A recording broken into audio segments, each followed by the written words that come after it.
Pour économiser l'énergie, il y a 3 moyens: l'efficacité, la sobriété et la pauvreté.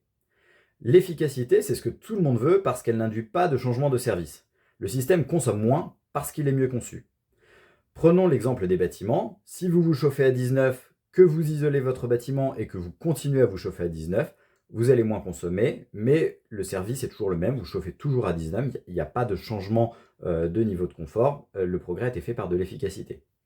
Autre exemple, vous aviez une vieille voiture, vous la remplacez par une nouvelle voiture avec exactement les mêmes propriétés, masse, puissance, etc.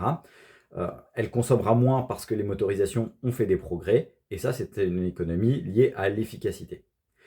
La limite de l'efficacité, c'est que plus le temps avance et plus un système est efficace, plus il est difficile d'avoir de nouveaux gains d'efficacité.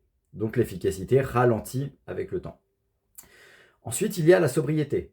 À l'échelle individuelle ou collective, on accepte de faire une concession sur le service pour moins consommer. À l'échelle collective, par exemple, c'est l'interdiction des terrasses chauffées. C'est-à-dire qu'il n'y a pas d'impératif économique à cela, ce n'est pas de l'efficacité parce que le service est affecté, mais on s'est dit à un moment que pour économiser de l'énergie, il était acceptable de faire cet effort-là.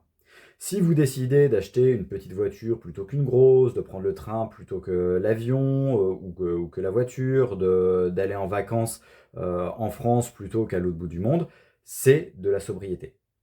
Enfin, la pauvreté, c'est le fait de ne plus être capable de payer sa facture énergétique, alors que vous soyez un particulier, on appelle ça la précarité énergétique, vous ne pouvez pas vous chauffer, ou pas autant que vous le souhaiteriez, vous ne pouvez pas faire le plein de votre voiture, ou pour des entreprises, réduire ou cesser la production parce que vous ne pouvez plus payer la facture énergétique.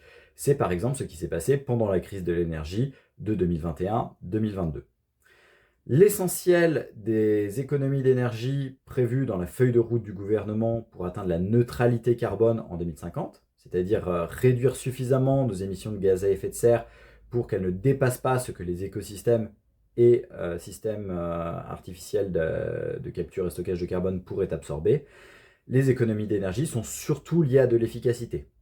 L'isolation des bâtiments et l'électrification de la mobilité, parce qu'un moteur de véhicule électrique est bien plus efficace qu'un moteur de véhicule thermique.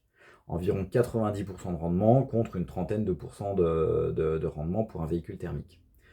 Cependant, ces économies d'énergie liées à l'efficacité seront difficiles à atteindre et il faudra les compléter par de la sobriété d'une manière qui soit acceptable par la population.